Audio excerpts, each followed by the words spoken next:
오늘 본문을 포함한 이 로마서 9장부터 11장까지의 말씀은 이 유대인들의 불신의 문제를 다루고 있습니다. 방금 읽은 본문에서도 마찬가지인데요. 본문 10장 16절에 보니까 그러나 그들이 다 복음을 순종하지 아니하였도다. 또 18절에 그러나 내가 말하노니 그들이 듣지 아니하였느냐? 그렇지 아니하니 그 소리가 온 땅에 퍼졌고 그 말씀이 땅 끝까지 이르렀도다 하였느니라. 또 21절에 이스라엘에 대하여 이르되 순종하지 아니하고 그슬러 말하는 백성에게. 지금 바울은 자기 동족 유대인들이 그 하나님께서 전해주시는 복음을 거부하고 불순종했다는 사실을 계속 지금 반복해서 피력하고 있는 것을 볼 수 있습니다. 그런데 사실은 이 로마서 9장부터 11장까지의 말씀이 이처럼 복음을 거부하는 유대인들을 향해 너희들의 책임이다, 이건 너희들의 문제다, 이걸 지적하는 것만 있는 게 아니고요, 또 그런 지적도 있지만 한편으로는 결국 자기 동족 유대인들이 결국은 복음을 듣고 돌아서게 될 것이라는 희망을 함께 피력하는 것, 그 바울의 심정이 녹아있는 게 이게 9장부터 11장까지의 말씀입니다. 오늘 본문 10장 14절 15절에서도 이런 바울의 심정이 묻어나는 것을 볼 수 있습니다. 그런즉 그들이 믿지 아니하는 일을 어찌 부르리요? 듣지도 못한 일을 어찌 믿으리요? 전파하는 자가 없이 어찌 들으리요? 보내심을 받지 아니하였으면 어찌 전파하리요? 기록된 바 아름답도다 좋은 소식을 전하는 자들의 발이여 함과 같으니라. 이 말씀에 그 느낌이 오지 않습니까? 비록 그들이 지금은 복음을 거부하고 있지만 그렇다고 해서 그들에게 아예 복음을 전하지 않고 이제 그들은 끝났다라고 정지하면 안 된다는 바울의 마음이 여기 녹아있는 거 아니겠습니까? 제가 이 본문 14절 15절이 참 중요하다고 생각하는 이유는요, 이 말씀은 그 복음을 받지 않던 당시 유대인들에게만 해당되는 것이 아니라 오늘 예수 믿는 우리들에게도 굉장히 중요한 의미를 담고 있는 구절이라고 저는 그렇게 생각을 합니다. 왜 이 14절 15절 말씀이 그렇게 중요하냐? 그거는 이 말씀 속에는 이 영혼 구원과 관련해서 굉장히 중요한 두 가지 메시지가 여기에 담겨져 있기 때문입니다. 첫째로는요, 여러분 이 14절 15절 말씀에는 이 말씀 선포의 중요성, 이것이 강조되고 있기 때문에 믿는 우리도 이걸 귀담아 들어야 된다고 생각을 합니다. 14절을 다시 보십시오. 그런즉 그들이 믿지 아니하는 일을 어찌 부르리요? 듣지도 못한 일을 어찌 믿으리요? 전파하는 자가 없이 어찌 들으리요? 이 말씀 선포의 중요성을 계속 지금 반복해서 되뇌고 있는 거 아닙니까? 17절에도 보니까 그러므로 믿음은 들음에서 나며 들음은 그리스도의 말씀으로 말미암느니라. 또 갈라디아 3장 2절 내가 너희에게서 다만 이것을 알려 하노니 너희가 성령을 받은 것이 율법의 행위로냐 혹은 듣고 믿음으로냐. 여러분 이 말씀 선포가 우리에게 일어나지 않고 이 말씀이 들려지지 않으면 우리는 내버려 두면 율법으로 흐를 수밖에 없다는 거예요. 자꾸 그 율법적으로 흘러가고 있다면 내가 지금 말씀이 잘 안 들리고 있다는 것을 자각해야 된다는 거예요. 우리 교회에 참 귀한 팀들이 굉장히 많지만 그 귀한 팀들 중에 저는 이 전폭팀이라고요, 전도 폭발의 약자입니다. 이분들은 현장을 찾아가 가지고 원색적으로 복음을 선포하고 전하는 분들인데요, 제가 이분들이 참 귀하다고 생각하는 게 이분들은 그 복음의 엑기스를 다 암송을 합니다. 엄청난 분량을 다 암송을 하고 그것을 이제 머릿속에 잘 담아가지고 이 삶의 현장을 찾아가가지고 이 복음을 전하는데요, 최근에 저는 이 전폭팀 멤버 중에 한 분인 그 어떤 성도님이 쓴 간증문을 읽다가 굉장히 감동을 받은 적이 있습니다. 이런 내용이 나오더라고요. 전도 폭발 훈련 1단계 복음 제시 전문 45분짜리를 암기하고 있던 때였습니다. 야, 이 45분짜리를 암송을 한다.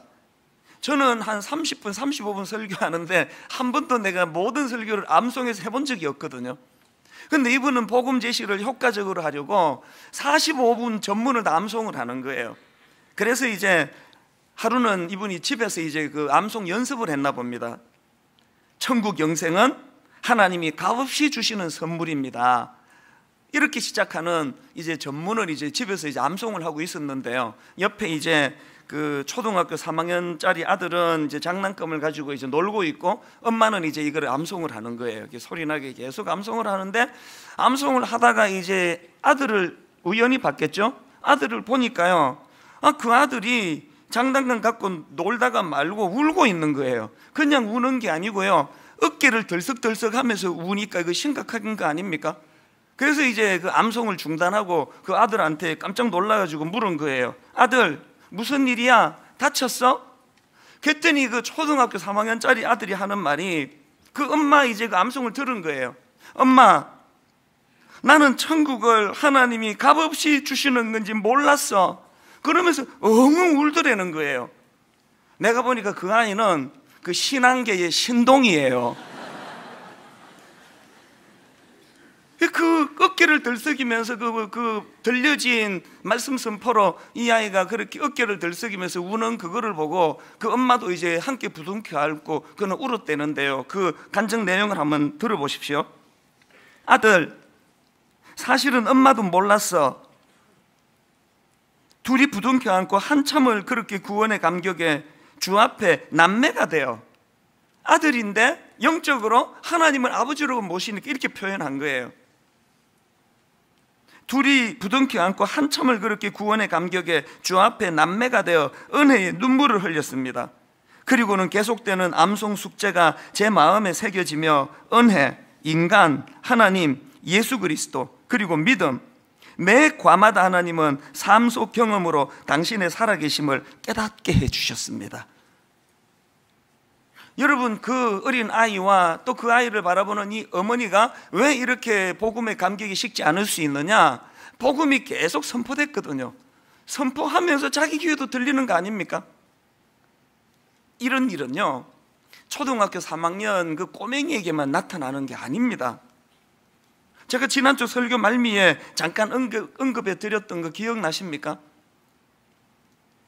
딱 1년 전에 어느 가정에 그 30개월 된 아들이 갑자기 급성 백혈병 판정을 받아가지고 그렇게 항암 치료를 받고 있다는 그 어머니 이야기요. 제가 그 소식을 듣고 또 기도 부탁하시는 그분 기도를 제가 해드리겠다고, 그래서 이제 뵙자고 했더니 그 전날 저한테 장문의 메일을 보내주신 거예요.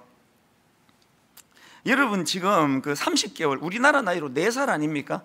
그 조그마한 아이가 갑자기 급성 백혈병으로 좀 투병하고 있다면 그것을 지켜보는 그 엄마 아빠의 그 마음은 그 절망 아니겠습니까?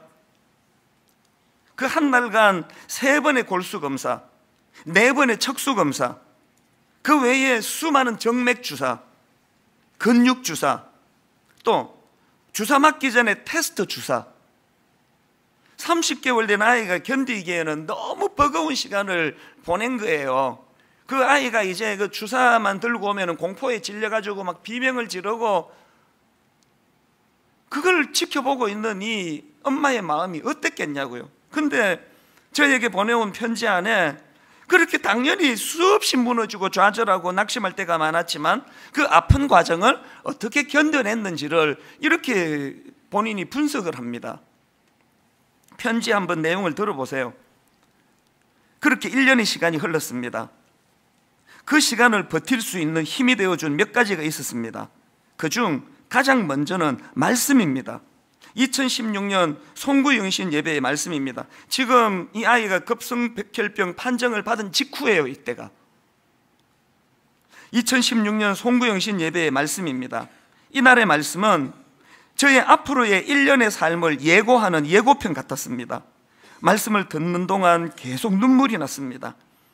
시시때때로 힘을 공급받는 한 해 되기를 말씀해 주시면서 시편 84편 6절 말씀을 주셨습니다. 그들이 눈물의 골짜기로 지나갈 때에 그곳에 많은 샘이 있을 것이며 이른 비가 복을 채워주나이다.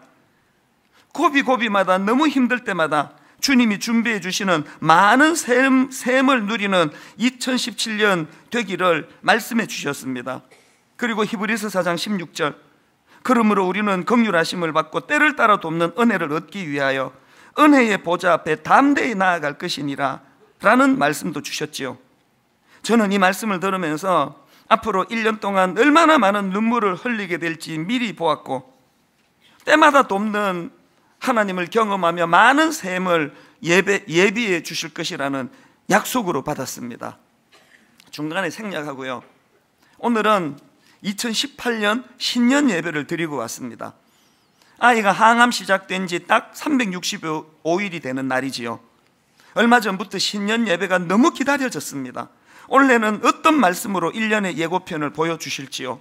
역시나 1년 동안 저가 살아내야 할 방향을 하나님이 꼭 집어 알려주시는 말씀이었습니다. 오늘 신년 예배는 울지 않고 정직과 자족함을 다짐하며 마무리될 뻔했는데, 견뎌내는 것이 사명이라는 마지막 말씀에 또 울컥하며 견디는 것밖에 못했던 지난 삶을 위로받고 또 한 해를 견뎌내자 다짐하게 되었습니다. 여러분, 지금 인간의 한계로는 이게 버티기 어려운 어린 아들의 그 투병 과정을 이렇게 견뎌낼 수 있는 힘이 말씀의 공급이었다, 말씀의 선포였다는 이분의 간증에 대해 여러분 어떻게 생각하십니까? 오늘 여러분 이분과 이 가정에 비해서 삶의 무게가 훨씬 가벼운 수많은 사람들이 그렇게 허덕허덕거리면서 인생길을 버거워하는 건 삶의 무게도 무겁지만 그것을 지탱할 수 있는 말씀 공급이 안 돼서 그런 건 아닙니까?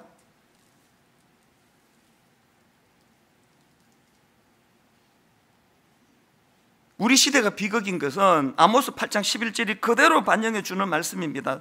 주 여호와의 말씀이니라. 보라, 날이 이를지라 내가 기근을 땅에 보내리니 양식이 없어 주림이 아니며 물이 없어 가람이 아니요 여호와의 말씀을 듣지 못한 기갈이라. 오늘 본문 말씀을 통해 영적으로 내가 이렇게 피폐해지는 것은 말씀을 듣지 않는, 말씀을 소홀히 여기는 그 유대인들과 같은 태도에서 기인하는 것을 자각하는 그런 저와 여러분 되시기를 바랍니다. 그런가 하면은 제가 오늘 본문 14절 15절 말씀이 중요하다 생각하는 이유는 이 말씀에는 보내심을 받은 자의 중요성을 강조하고 있기 때문입니다. 14절 15절 다시 보십시오. 그런즉 그들이 믿지 아니하는 일을 어찌 부르리요? 듣지도 못한 일을 어찌 믿으리요? 전파하는 자가 없이 어찌 들으리요? 보내심을 받지 아니하였으면 어찌 전파하리요? 기록된 바 아름답도다 좋은 소식을 전하는 자들의 발이여 함과 같으니라. 여러분, 그 선포되는 말씀이 너무 소중하기 때문에 그것을 선포하는 그 사람도 소중해지는 거예요. 그 아름다운 소식을 전하러 온 사람의 발도 그래서 아름답다는 거예요. 제가 보니까요, 그 말씀 전하는 저를 소중히 여기는 사람과 별로 소중히 여기지 않는 사람의 그 기준은요, 그분이 말씀을 얼마나 사랑하느냐에 달려 있더라고요. 그래서 저를 귀히 여겨주는 그런 분을 보면서 제가 우쭐하고 교만하면 저는 바보예요. 그건 저의 문제가 아니에요. 제가 소중하기 때문이 아니라 말씀을 소중히 여기는 그 사람은 그 소중한 말씀을 전하는 사람도 소중히 여긴다는 거예요. 그래서 종교개혁가 칼빈이 이런 말을 했습니다. 복음은 구름에서 비가 떨어지듯 우연히 임하는 것이 아니라 하나님이 보내신 곳에 사람들의 손을 빌어 전해진다. 이 참 의미 있는 말씀 아닙니까? 여러분, 우리 교회의 그 전폭팀이 그렇게 그 45분짜리 전문을 다 외우려고 애를 쓰고 그걸 외워가지고 공원을 찾아가고 분당에 있는 국군 수도통합병원에 가가지고 그 훈련 받다가 다친 젊은 군인들에게 초코파이 간식 사갖고 가가지고 그렇게 복음을 전하려고 애쓰는 이유는, 복음은 구름에서 비가 떨어지듯 우연히 전해지는 게 아니라 전하는 누군가의 입술을 통해서 전하기 때문이라는 거예요. 그렇기 때문에 예수님이 강조를 한번 보십시오. 요한복음 20장 21절 예수께서 또 이르시되 너희에게 평강이 있을지어다 아버지께서 나를 보내신 것 같이 나도 너희를 보내노라. 마태복음 28장 19절 그러므로 너희는 가서 제자를 삼아 아버지와 아들과 성령의 이름으로 세례를 베풀고, 사도행전 1장 8절 오직 성령이 너희에게 마시면 너희가 권능을 받고 예루살렘과 온 유대와 사마리아와 땅 끝까지 이르러 내 증인이 되리라. 예수님은 지금 십자가 사건, 부활하심, 성천, 고비 사건마다 끊임없이 반복하는 건 가라! 가서 전해야 된다. 내 증인이 돼야 된다. 이런 맥락으로 오늘 한국교회를 보면은요, 또 분당 우리 교회를 보면은요, 교회 안에서 왜 이렇게 우리끼리 싸우고 다투고 문제가 많고 왜 그러냐? 이 말씀에 순종을 안 해서 그래요. 여러분, 무엇이든 갇혀있고 고여있으면 썩는 거예요. 흘려보내야 돼요. 가서 전하라. 제가 지난주 설교 시간에 분당 우리 교회를 생각하면 저는 2018년이 두렵다고 그렇게 설교하지 않았습니까? 이걸 인간적으로 들으시면 안 됩니다. 그럼 목사님 어디 아픈가 어디? 누가 또 목사님을 괴롭히지? 이렇게 받으시면 안 돼요. 이거 영적으로 받으셔야 돼요. 16주년이 되는 이 즈음에 분당 우리 교회에서 여기저기 그런 증상이 나타나고 있다고 저는 생각합니다. 다 저에게 보고되는 거 아니지만 충분히 느낄 수 있는 거 아닙니까? 시간 지나면 무뎌지고 시간 지나면 변질되고 시간 지나면 초심을 잃어버리는 게 이게 인간이기 때문에 또 지상교회이기 때문에 여러분 2018년도 한 해가 마무리되는 연말쯤에 제가 여러분 앞에 이렇게 고백할 수 있으면 얼마나 좋을까요? 여러분, 연초에 제가 가졌던 모든 염려는 다 기우였습니다. 올 한 해 교회적으로 영적으로 충만한 부흥이 일어났습니다. 이렇게 고백하는 한 해가 되면 얼마나 좋을까요? 그러고 싶으세요? 그 소리 듣고 싶으세요? 가서 전하라. 고여두지 말고 이 고급 에너지를 주님의 명령을 따라 보냄을 받은 사명자로, 그 사명자로서의 자기 인식이 회복되기를 바랍니다. 우리 교회의 목회 철학 다 아시지 않습니까? 우리는 세상으로부터 부름받은 하나님의 백성이라는 이 자부심을 갖고 살아야 되지만, 또 다른 한편으로 우리는 세상으로 보냄받은 소명자라는 사실, 이걸 망각하는 순간 교회는 변질되게 될 줄로 믿습니다. 여러분, 그 서서평 선교사라고 들어보셨습니까? 미국 사람이에요. 독일계 미국 사람인데요, 이분이 1912년도 우리나라 최초의 간호 선교사로 파송받아 왔습니다. 그래서 전라도 광주 지역에서 선교 사역을 감당하신 분인데요, 이분은 미혼으로 32살에 한국 땅을 밟아가지고 평생을 독신으로 살았습니다. 그런데 너무 고맙게도요, 이 처녀 선교사가 14명의 한국 아이들을 입양을 해가지고 자녀 삼고, 그 14명의 아이 중에 하나는 나병에 걸린 아이예요. 그리고 입술로만, 말로만 복음을 전한 게 아니라 온 그의 삶을 통해 그 14명의 아이를 친자식처럼 그렇게 키웠고요, 38명의 갈 곳 없는 여인들을 돌보아 주었고요. 여러분, 그 당시 우리나라가 얼마나 못 살던 나라입니까? 그 지지리도 가난한 나라, 그때 미국하고 한국의 이 소득 격차는요, 비교가 불가능했을 정도 아닙니까? 그 부자 나라에서 와가지고요, 여러분, 이 서서평 선교사가 우리나라에서 죽었는데 죽은 원인이 뭔지 아십니까? 영양실조로 죽었답니다. 영양실조. 과로로 죽었답니다. 이분이 죽을 당시 남은 재산 전율이 느끼시더라고요. 이분이 죽고 자기 재산을 정리하니까요, 담요 한 장, 일주일 싹세 해당되는 7전, 요즘으로는 얼마쯤 됩니까 이게? 그리고 옥수수 가루 0.4리터, 옥수수 가루 0.4리터면 이게 몇 끼가 나오는 식량이에요. 입으로만 예수 믿으라 전한 게 아니라 자기 온 전부를 다, 그래서 영양실조 걸려서 죽은 선교사예요. 분당 우리 교회가 복지재단을 왜 운영한다고요? 한마음 복지관이라고 우리나라 단일 규모로 최대 규모의 장애인 복지관을 교회가 왜 운영해야 되느냐고요? 왜 지난 25일 수억 원의 성탄헌금을 고스란히 약한 기관과 이웃과 그곳에다가 다 우리가 다 드려야 되냐고요? 어떤 분이 저한테 따지더라고요. 목사님, 교회가 구제하는 데입니까? 맞습니다. 교회 구제하는 데 맞습니다. 여러분, 교회가 자선단체스라가 아니라요, 그 서서평 선교사가 보여주는 그분을 통하여 예수님을 알고 믿게 된 수많은 열매들을 보는 것처럼 오늘 우리가 입으로만 떠들어대면서 예수 전하니까 지금 복음의 문이 닫혀버린 거 아닙니까? 니들은 말만 갖고 떠드는 거 아니냐. 교회 하면 떠오르는 이미지가 탐욕, 특히 대형교회 하면 떠오르는 그 탐욕적인 이미지, 세습, 뭐 이런 것들이 이게 뭐 보통 심각한 문제입니까? 이게 이래가지고 복음이 전해지겠냐고요. 구제 더 많이 해야 돼요. 힘에 겹도록 해야 돼요. 왜? 우리 오해를 풀어야 되니까. 제가 지금 예수 팔아가지고 장사하는 사람입니까? 여러분, 자기 전 재산을 다 정리를 해보니까 담요 한 장, 일주일 싹스에 해당되는 7전, 옥수수 가루 0.4리터. 오늘 우리가 하나님 앞에 회개하고 또 회개해야 되는 것은, 나는 부름을 받았다는 소명자라는 인식도 없을 뿐만 아니라 전부 그냥 말만 가지고 그냥 떠들어대고 있으니까 지금 복음의 문이 지금 심각하게 특히 젊은이들은, 있는 애들 다 떠나요.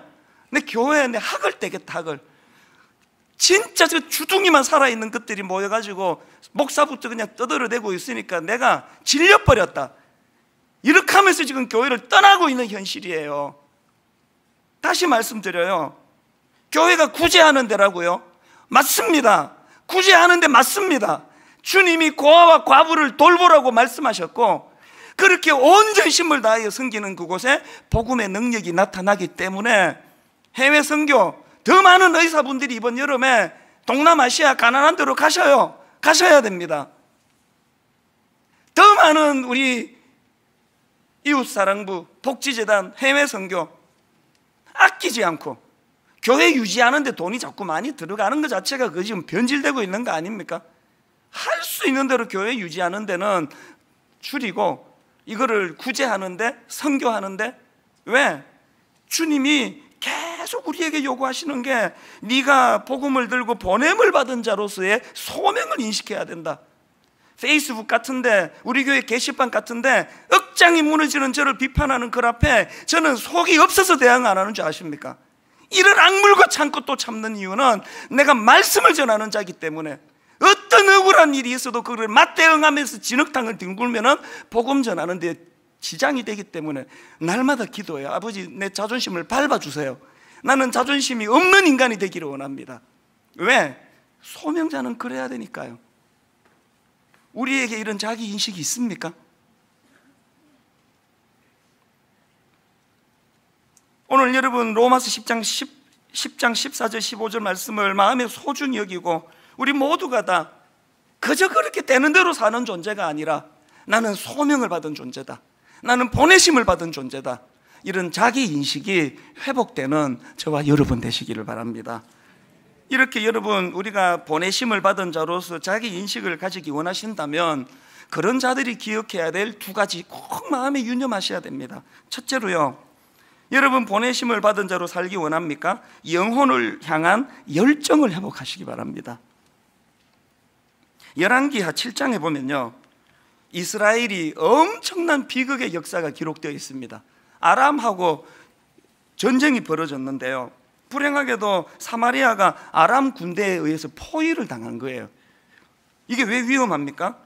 우리 그 남한산성이라는 소설이나 영화를 보셔서도 다 알지만, 우리가 적들에게 그 남한산성이 그렇게 포위를 당하니까요, 식량 공급이 끊어지잖아요. 뭐 어떤 경우라도 우리는 하루 3끼 먹어야 사는데 식량 공급이 끊어지니까 지금 열왕기하 7장이 그 상황이에요. 온 백성이 이제 굶어 죽게 된 상황이에요. 그런 상황에 그 나병 환자 4사람이 등장하는데 참 지혜로워요. 자, 열왕기하 7장 3절을 보십시오. 성문 어귀에 나병 환자 4사람이 있더니 그 친구에게 서로 말하되 우리가 어찌하여 여기 앉아서 죽기를 기다리랴. 이분들이 생각에 굶어 죽거나 식량 구하러 적지에 뛰어들었다가 맞아 죽거나 죽는 거 똑같은 거 아니냐, 이판사판이다. 그래가지고 이 4사람이 목숨을 걸고 아람 진영으로 숨어 들어갑니다. 그랬더니요, 엄청 긴장하면서 죽을 각오하고 그렇게 숨어 들어갔더니 너무나 놀라운 광경이 벌어지는 거예요. 어찌된 영문인지 그 아람 군사들이 다 도망가고 없는 거예요. 어리둥절해가지고 이제 막 허겁지겁 이제 굶었던 차에 음식을 먹기 시작하는데요. 자, 8절을 보십시오. 나병 환자들이 진영 끝에 이르자 한 장막에 들어가서 먹고 마시고 거기서 은과 금과 의복을 가지고 가서 감추고 다시 와서 다른 장막에 들어가 거기서도 가지고 가서 감추니라. 이 장면을 영화로 본다고 생각해 보세요. 막 그 엄청난 풍성한 음식 또 보석 이런 것들을 막 여기 들어갔다 저기 들어갔다 막 엄청나게 막 개걸스럽게 먹고 이제 또 감추고 그렇게 이제 지낸 거예요. 그리고는 그렇게 다 누리고는 그 다음 9절을 보십시오. 나병 환자들이 그 친구에게 서로 말하되 우리가 이렇게 해서는 아니 되겠도다. 오늘은 아름다운 소식이 있는 날이거늘 우리가 침묵하고 있도다. 만일 밝은 아침까지 기다리면 벌이 우리에게 미칠지니 이제 떠나 왕궁에 가서 알리자 하고. 저는 이게 소명받은 그리스도인의 모습이어야 한다고 저는 믿습니다. 먼저 누리세요. 여러분 먼저 복음의 능력을 누리세요. 아까 그 백혈병 투병하는 아들을 보면서 말씀이 그를 치료해주고 말씀에게 힘을 공급해주는 이런 은혜를 누리셔야 돼요. 이 4명의 나병 환자처럼 먼저 내가 몰라서 지금 굶어 죽어가고 있는 그들과는 달리 풍성한 하나님의 은혜를 먼저 내가 누려야 돼요. 다 누리고 나면요, 그 가두어 두지 말고 오늘은 아름다운 소식이 있는 날이거늘 우리가 침묵하고 있도다. 이걸 전해주는 거예요. 여러분 오늘 본문 이 15절 말씀이요, 보내심을 받지 아니하였으면 어찌 전파하리요. 기록된 바 아름답도다 좋은 소식을 전하는 자들의 발이여 함과 같으니라. 이 말씀은 바울이 구약의 이사야 52장 7절 말씀을 인용한 거거든요. 같이 한번 읽어보시겠습니까? 좋은 소식을 전하며 평화를 공포하며 복된 좋은 소식을 가져오며 구원을 공포하며 내 하나님이 통치하신다는 자의 산을 넘는 발이 어찌 그리 아름다운가. 이 이사야 52장 7절 말씀은요, 지금 무슨 소식이 전해졌느냐, 바벨론에 지금 포로로 끌려가 있는 그 백성들에게 이제 너희들이 해방이다, 이제 조국으로 돌아갈 수 있다, 그 복된 소식이 전해진 거예요. 그 복된 소식이 전해지니까 그것이 얼마나 기쁨이 됐든지 그 소식을 전해주는 그 사람의 발도 아름답다는 이야기예요. 지금 여러분 우리가 이제 포위돼 가지고 이제 성에서 우린 죽게 됐다, 이 자식을 잡아 먹어야 되나, 그런 갈등을 하고 있는 그 절망적인 상황에서 4명의 나병 환자가 전해주는 그 놀라운 그 복된 소식이 전해졌다고 한번 생각을 해보시라고요. 오늘 한국교회에 왜 이런 일이 왜 안 일어나는 겁니까? 이렇게 아픔이 많고 상처가 많고 울분이 많은 대한민국에 왜 우리는 그 4명의 나병 환자와 같은 역할을 지금 못하고 있는 겁니까? 고린도전서 15장 3절에 보니까 내가 받은 것을 먼저 너희에게 전하노니, 혹시 여러분 지금 이 받은 게 없는 거 아닙니까? 이 풍성한 복음의 능력을 눈앞에 놓고 숟가락 들고 떠먹으면 되는데 지금 굶어 죽어가고 있는 거 아닙니까? 여러분이 보내심을 받은 자로서의 이 소명의식을 회복하시려면 먼저 여러분이 풍성한 복음의 능력을 마음껏 누리시고, 그리고 이 절망하고 죽어가는 누군가를 떠올리며 그 영혼을 향한, 그 한 영혼을 향한 열정이 회복되는 저와 여러분 되시기를 바랍니다. 그런가 하면 두 번째로요, 우리가 보내심을 받은 자로서의 소명의식을 갖고 살기 원하신다면 팔 벌리고 기다리시는 하나님 심정을 헤아리셔야 됩니다. 본문 20절 21절을 가만히 한번 보세요. 이사야는 매우 담대하여 내가 나를 찾지 아니한 자들에게 찾은 바 되고 내게 묻지 아니한 자들에게 나타났노라 말하였고 이스라엘에 대하여 이르되 순종하지 아니하고 그슬러 말하는 백성에게 내가 종일 내 손을 벌렸노라 하였느니라. 그렇게 복음을 거절하고 있는 하나님을 제가요 담임 목사가 돼 보니까요 부목사가 내 권위를 인정할 때만 권위가 살더라고요. 내가 뭐 힘이 더 셉니까? 나이가 더 젊습니까? 부목사가 내 권위를 그 자리에서 밟으면 아무것도 못하는 거 아닙니까? 지금 유대인들에게 하나님의 권위가 밟히는 거 아닙니까? 그렇게 거절하는 유대인들을 향하여 자존심 다 버리고 팔 벌려 기다리고 계시는 이 눈물 나는 하나님의 모습이 여러분 머릿속으로 좀 그려지시기를 바랍니다. 여전히 거절하고 있는 내 권위를 밟아버린 그 유대인들을 향하여 여전히 팔 벌려 기다리고 계시는 이 하나님의 마음이요. 기독교 미래학자입니다. 레너드 스윗 박사가 교회를 네 종류로 나눌 수 있다 그렇게 말을 했는데요, 제가 보니까 이게 시차적으로 변해가는 단계더라고요. 교회가 처음 개척이 됐다. 그러면 이 네 단계 중에 첫 번째 단계가 뭘까요? 미셔널 처치예요. 우리말로 선교적 교회. 그야말로 처음에 교회를 개척하면 누가 밥벌이 하려고 교회를 개척하겠습니까? 이 복음을 전하는 교회가 돼야 되겠다. 가슴이 뜨겁고, 그래서 요한복음 21장에 20장 21절에 나도 너희를 보내노라, 마태복음 28장 19절에 너희는 가서 제자를 삼아, 이런 말씀이 충만했단 말이에요. 그렇게 충만했던 미셔널 처치, 선교적 교회가 시간이 지나면 어떻게 변해가느냐? 미니스트리 처치. 미국 사람이니까 이제 영어로 설명한 거 아닙니까? 우리말로 하면은 목회적 교회예요. 목회적 교회가 되면은요, 선교적인 사명은 잃어버리고 이 사역 중심의 교회로 전락을 하는데, 사역 중심으로 교회가 전락을 하면은 찾아오는 건 일에 대한 피곤함이에요. 성가대도 피곤하고, 주차 봉사는 말로 다 할 수가 없고, 주일학교 교사 뭐 다 피곤해요. 일 중심이 되면. 그래가지고 이제 저녁에 집에 가면은 막 전부 이게 무슨 이게 뭐 주일날이냐, 이게 축일날이냐, 이 피곤해 죽겠다, 이거 그만둬야지, 이거 못해 먹겠다, 이런 증상이 나타나는 거는 사명은 잃어버릴 때예요. 이렇게 미셔널 처치가 미니스트리 처치로 전락을 했다가 또 시간이 지나면 이 미니스트리 처치가 어떻게 변하느냐? 메인터넌스 처치, 우리말로 현상 유지적 교회로 전락을 한다는 거예요. 이 단계가 되면요, 뭐 부흥, 성장, 이건 이제 교회에서 듣기가 좀 어려워요.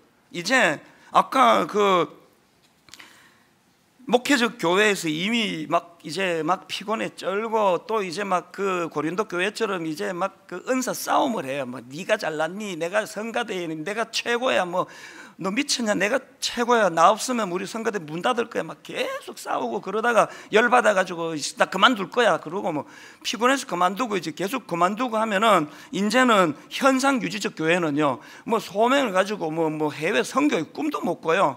교회 유지하는데 급급한다. 유지하는데. 솔직히 말해가지고 여러분, 오랜 역사를 갖고 있는 주변의 교회를 들여다보면 이런 증상에 빠져 있는 교회가 생각보다 많습니다. 그렇게 하고 마지막 네 번째 단계가 입에 담기도 민망해요. 미셔널 처치에서, 미니스트리 처치에서, 메인터넌스 처치에서 마지막으로 전락하는 건 뮤지엄 처치예요. 뮤지엄, 박물관 교회. 여러분, 우리 형님 교회 유럽에, 미국에 많이 보는 거 아닙니까? 유럽의 볼거리는 다 그 성당, 교회인 거 아시잖아요. 저는 이런 면에서 분당 우리 교회는 정말 좋은 선택을 한 것 같아요. 적어도 우리는요, 미니스트리 처치까지는 떨어지고 메인터넌스 처치까지 떨어져도 절대 우리 교회는 박물관 교회는 될 수가 없습니다. 건물이 없는데 무슨 박물관 교회를 합니까? 드림센터 이제 곧 이제 사회에 내주기로 한 거, 이거 세상 말로 신의 한 수예요. 이거 막아야 되는 거 아닙니까? 저는 미래학자 레너드 스윗이 분류했던 이 네 종류의 교회를 보면서 분당 우리 교회는 지금 어디쯤 와 있는 건가? 참 두려워하면서 살펴보는 거예요. 여전히 미셔널 처치인가? 미니스트리 처치, 목회적 교회로 전락한 거 아닌가? 한 걸음 더 나가가지고 이제 현상 유지하기에 급급한 그런 교회가 돼버린 거 아닌가? 이거 내버려 두면 박물관 교회가 되는 거 아닌가? 두려우시면요, 가라. 가서 복음을 전하라. 소명을 받은 소명자로서의 자기 인식이 회복되는 교회가 되기를 바랍니다. 저는 오늘 결론을 유대인의 민담이라고 알려지는 이야기 하나를 드리고 마무리하려고 하는데요. 옛날에 여러분 그 소돔성이 하나님의 심판을 받아가지고 그 멸망하지 않습니까? 그 소돔성이 멸망당하기 직전까지 끊임없이 성문에 서서 회개를 외쳤던 할아버지가 한 분 있었다는 거예요. 이분은 아무도 듣는 사람이 없는데 회개하셔야 됩니다. 회개해야 우리가 삽니다. 멸망이 도래하고 있는데 회개해야 삽니다. 계속 그렇게 외치는 게 듣는 사람도 없는데, 어느 날 어떤 사람이 할아버지한테 와가지고 따지듯이 물었습니다. 영감님이 지금 아무리 외쳐도 듣는 사람이 아무도 없는데, 영감님이 아무리 회개하라고 외쳐도 변화가 전혀 없는데 왜 그런 쓸데없는 날마다 그렇게 소리를 외치고 계십니까? 그랬더니요, 그 할아버지가 하신 말씀이 내 이 심장에 꽂혀버렸습니다. 이렇게 이야기했습니다. 나는 그들이 나를 변질시키지 못하도록 계속 외치고 있는 것입니다. 그들이 나를 변질시키지 못하도록, 오늘 우리가 소명자로서의 내 신분을 확인하고 타락한 이 시대에, 굶어 죽어가는 이 시대에 소명자로 예수 그리스도를 전가할 때에 그들이 듣건 안 듣건 그거는 그들의 소관이에요. 내가 그렇게 외치는 거는 그들이 나를 변질시키지 못하도록 막는 거라는 겁니다. 분당 우리 교회 오래 시간이 가도 변질되지 않는 교회가 되기를 주님 이름으로 축복합니다. 지난 연말에 우리에게 주셨던 하나님의 이 아름다운 찬양, 저는 요즘 자꾸 마음에 이 찬양이 흥얼거려져요. 예수는 내 힘이요 나의 기쁨, 내 참 소망, 그 이름의 생명이 내 삶의 이유라. 우리 가사를 생각하시면서 또 말씀을 기억하시면서 우리 한번 이 찬양 같이 불러보기 원합니다. 예수는 내 힘이요, 예수는 내 힘, 나의 기쁨, 내 참 소망, 나의 기쁨, 내 참 소망, 그 이름의 생명이 내 삶의 이유라. 내 삶의 우리 자신을 되돌아보면 우리 다시 한번 이렇게 고백합니다. 예수는 내 힘이요. 예수는 내 이렇게 고백하십니까? 나의 기쁨, 내 참 소망, 나의 기쁨, 내 참 소망, 내 인생을 돌아보면 그 이름의 생명이 내 삶의 이유라.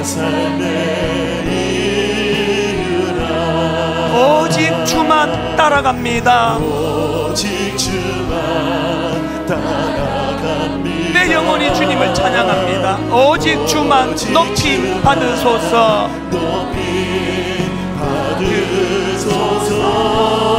내 평생에, 내 평생에 그 이름을,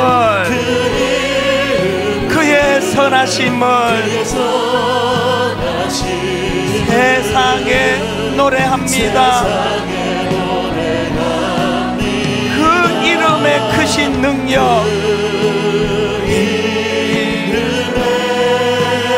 크신 능력, 영원한 생명이 내 삶의 이유라. 내가 사나 죽으나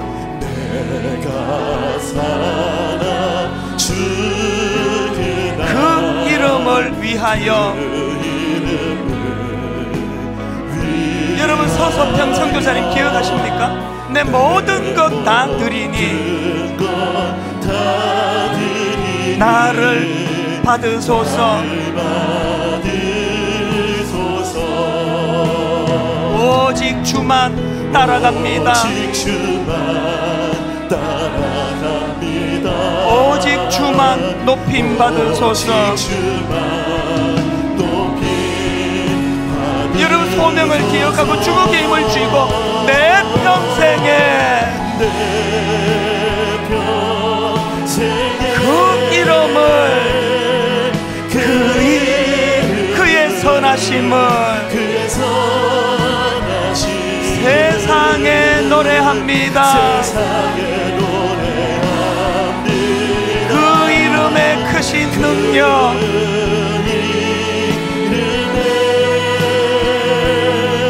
크신 능력, 영원한 생명, 내 삶의 이유라. 내 평생에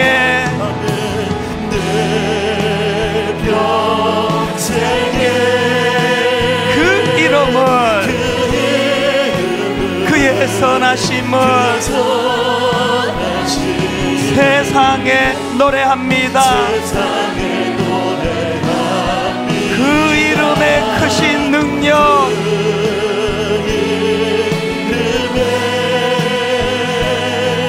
크신 능력, 영원한 생명이 내 삶의 이유라.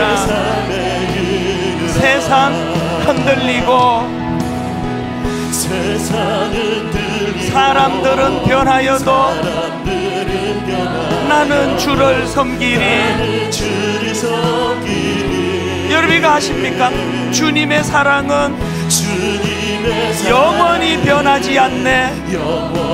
그래서 나는 주를 신뢰해. 오직 믿음으로,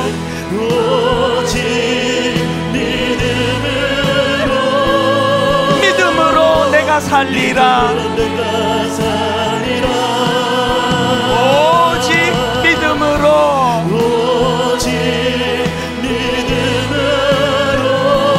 믿음으로 내가 살리라. 믿음 흔들리고 사람들 주를 떠나도 결단합니다. 나는 주를 섬기리. 주님의 나라는 영원히 쇠하지 않네. 나는 주를 신뢰해. 오직 믿음으로,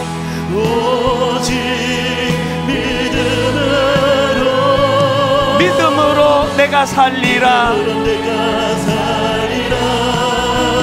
오직 믿음으로,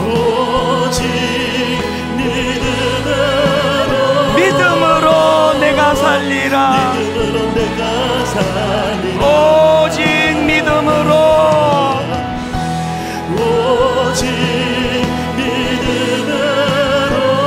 믿음으로 내가 살리라. 오직 믿음으로, 오직 믿음으로, 믿음으로 내가 살리라. 여러분 저도 힘을 내고 여러분도 힘내시고 한 해가 지나고 저도 아버지 그 급성백혈병 투병하던 아이를 돌보던 그분처럼 고백하기 원합니다. 말씀이 나를 살렸습니다. 말씀이 내게 힘을 줬습니다. 말씀이 나를 견인하게 하는 능력이었습니다. 하나님, 이 교회가 변질되지 않도록 막을 수 있는 유일한 대안이 있다면 소명의식. 그저 우리 잘 살고 잘 먹는 교회가 아니라 하나님 이 시대를 섬기는 교회, 복음을 전하는 교회, 예수 이름이 나타나는 교회, 아버지 우리 가정에 그 은혜가 있기를 원합니다. 우리 말씀 기억하면서 통성으로 함께 같이 기도하시겠습니다. 살아계신 하나님 아버지, 살아계신 하나님의 은혜를 이 시간 간절히 갈망합니다. 아버지 하나님의 그 부르심의 소명을 하나님, 변하지 않기를 간절히 원합니다. 아버지 하나님 분당 우리 교회를 지켜주시옵소서. 아버지 하나님 그 교회를 불쌍히 여겨주시옵소서. 아버지 하나님 흔들어지는 또 흔들리는 이 모든 상황 가운데 붙잡아야 될 한 가지, 예수 그리스도의 그 복음의 능력과 그 은혜를 전하는 이 부르심의 사명이 우리 안에 변치 않기를 원합니다. 아버지 하나님, 그 은혜의 공급이 우리의 교회 가운데, 우리의 심령 가운데 넘치도록 부어지게 해주시고, 아버지 그 은혜, 아버지 하나님 풍성함에 따라 나아가는 우리의 삶이 될 수 있도록 주님 역사하여 주시옵소서. 우리의 가정을 새롭게 하여 주시옵소서. 우리의 가정 가운데 주님의 은혜가 넘치게 부어지게 해주시옵소서. 하나님으로부터 오지 않는 모든 것들이 사라지게 해주시고, 하나님의 능력으로부터 부어지는 그 복음의 은혜와 능력이 살아 역사하는 우리 가정이 될 수 있도록 주님 인도하여 주시길 원합니다. 우리의 삶 속에 주님 세일을 하시고 우리의 삶의 역사하시는 주님. 하나님, 우리는 마음에 두려움이 많습니다. 우리는 초심을 지킬 자신이 없습니다. 분명히 미션을 처치로 시작한 분당 우리 교회인데, 아버지, 이 교회가 박물관 교회로 전락할까 두렵습니다. 오늘 아버지, 이런 두려움을 아시는 주님께서 로마서 말씀을 통하여 복음의 능력을 다시 한번 깨우쳐 주시니 감사합니다. 아버지, 그 4명의 나병 환자처럼 먼저 풍성한 하나님 은혜를 먹고 마시고 누리게 하시고, 그 넘치는 은혜와 감격을 가지고 이제 이것을 누군가에게나도 전해야 되겠다, 소명을 받은 그런 사람으로 살아가게 하여 주시옵소서. 아버지 하나님, 복음이 능력이 되어서 그 두려움이 변하여 내 기도가 되었고, 전날의 한숨 변하여 내 노래가 되었노라고 그렇게 고백하는 복음의 능력을 아는 주님의 자녀들 되게 하여 주시옵소서. 오랜 시간이 지나고 참 하나님 은혜로 변질되지 않는 교회, 변질되지 않은 가정, 변질되지 않은 인생이 될 수 있었노라고, 혼미한 이 시대에 조그마한 등불 같은 약한 빛이지만 주님의 빛을 드러내는 교회였노라고 그렇게 고백할 수 있는 분당 우리 교회, 또 이 땅의 많은 교회 되게 하여 주시옵소서. 그렇게 인도해 주시는 주님께 감사드리옵고 예수님 이름으로 기도드립니다. 아멘. 우리 다 자리에서 일어나셔서 갈릴리 마을 그 숲속에서 가서 제자 삼으라, 우리 손뼉 치면서 또 기뻐하면서 감격하면서 찬양합니다. 갈릴리 마을 그 숲속에서 그 주님, 그 11 제자 다시 만나시사, 그 11 제자 다시 만나시사, 마지막 그들에게 말씀하시기를, 마지막 그들에게 말씀하시기를, 너희들은 가라 저 세상으로, 가라 저 세상으로, 가서 제자 삼으라, 가서 제자 삼으라. 세상 많은 사람들을, 세상 모든 영혼이 내게 달렸나니, 가서 제자 삼으라, 가서 제자 삼으라. 나의 길을 가르치라. 내가 너희와 항상 함께. 갈릴리 마을 그 숲속에서, 갈릴리 마을 그 숲속에서 주님 그 11 제자 다시 만나시사, 다시 만나시사, 마지막 그들에게 말씀하시기를, 뭐라 말씀하십니까? 너희들은 가라 저 세상으로, 가라 저 세상으로, 가서 제자 삼으라. 세상 많은 사람들을, 세상 모든 영혼이 내게 달렸나니, 가서 제자 삼으라, 제자 삼으라. 나의 길을 가르치라. 내가 너희와 항상 가서 제자 삼으라, 가서 제자 삼으라.